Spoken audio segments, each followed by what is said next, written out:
Getsemani.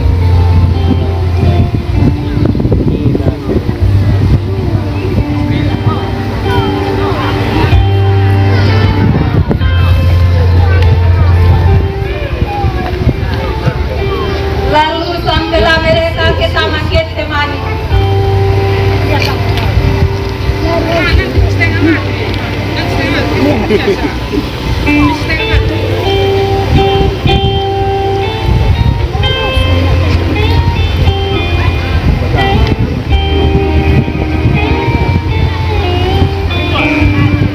Yesus masuk ke dalam taman itu bersama dengan Petrus dan Yohanes.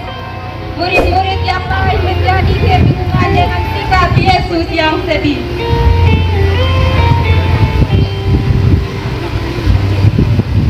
Tetapi karena takut, mereka diam saja dan tidak berbicara apapun dengan Yesus.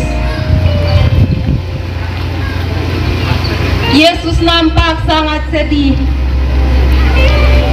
Dia tahu benar bahwa sungguh dahsyat penderitaan yang akan terjadi padanya. Seperti seorang anak kecil yang ketakutan, Yesus berusaha untuk bertopang pada murid-muridnya. Tetapi murid-muridnya tidak dapat mengerti apa yang terjadi pada guru mereka. Tidak lama kemudian, Yesus pun melangkah. Ia masuk ke dalam taman.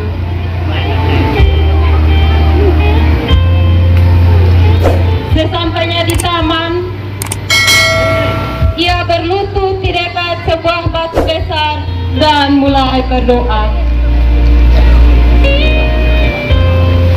Pilu di Getsemani, pilu darah mengucur deras, pertanda waktumu telah tiba. Engkau pun harus menaklukkan kemah. Saat kau berdoa, serahkan diri kepada Bapa.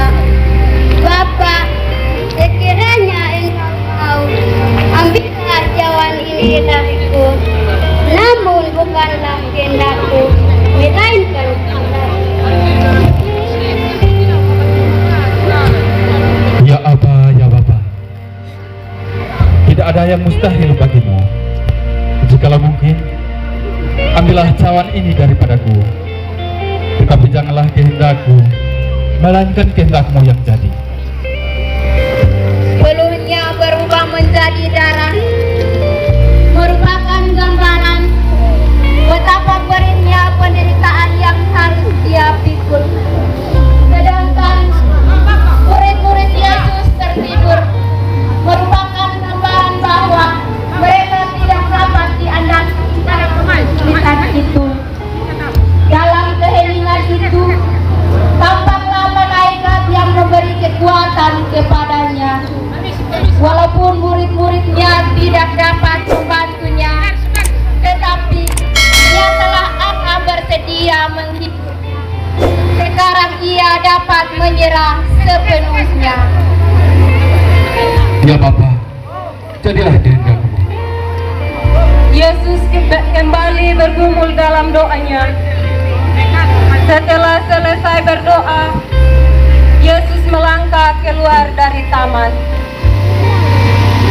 Ia menghampiri murid-muridnya dan membangunkan mereka. Marilah kita pergi untuk bersiap-siap. Dia yang menyerahkan aku sudah dekat. Sebab anak manusia akan diserahkan ke tangan orang berdosa. Suasana mencekam di taman Getsemani juga terjadi dalam diri Yudas Iskariot, salah satu dari murid Yesus. Sesudah pertemuan kudus, ia segera menghampiri imam besar dan menyampaikan bahwa ia siap untuk berkhianat. Yudas siap untuk berkhianat dan menyerang Yesus dengan 30 keping perak. Yudas, imam besar, dan para tentara Romawi telah siap untuk Yesus. Wahai imam besar, sesuai dengan kesepakatan kita, marilah kita pergi untuk menangkap dia. Lihatlah orang yang kucium, itulah dia. Tangkaplah dia dan lakukanlah seperti yang kita sepakati. Siapa yang dicium orang seperti dialah sang pemberontak itu. Tangkaplah dia dan buatlah ia cerah dengan kesalahannya. Wahai prajurit, siapkan obor, pedang dan petawan kalian. Hari ini sang pemberontak itu akan kita tangkap dan kita hukum seberat-beratnya. Wahai kamu Yudas Iskariot, ini bayaranmu. Yudas melangkah melewati kerumun murid-murid Yesus.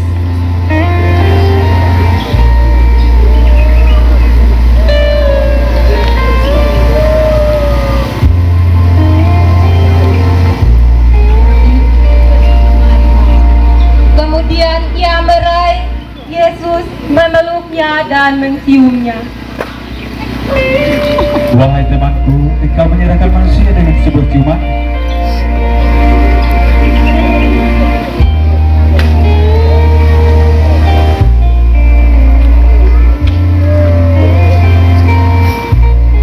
Siapa yang kau cari? Akulah dia. Jika aku yang kau cari, biarkanlah mereka ini pergi.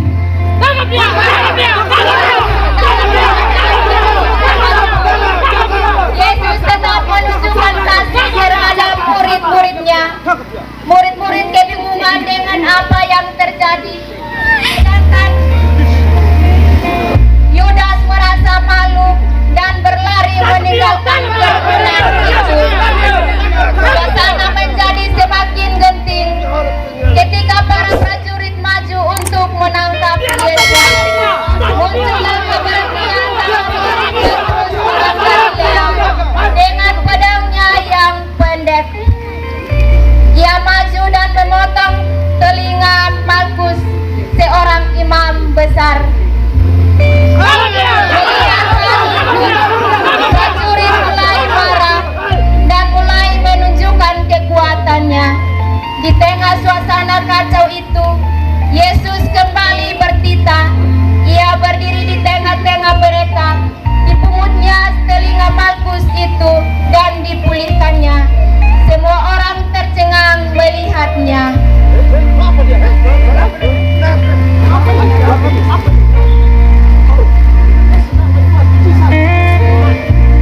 Masukkan pedangmu ke sarungnya. Atau kau sangka bahwa aku tidak dapat berseru kepada Bapakku supaya ia segera mengirimkan lebih dari 12 pasukan malaikat untuk membantu aku? Semua ini terjadi supaya genap yang dikatakan kitab suci, dan aku telah mengizinkannya dan rela menyambut penderitaan ini. Petrus mundur, malu dan kecewa. Para prajurit maju dan menyikat Yesus. Imam-imam kepala dan tua dengan sukacita. Murid-murid kehabisan akal. Mereka tidak dapat berbuat apa-apa. Mereka lari demi seorang. Penangkapan itu sudah selesai.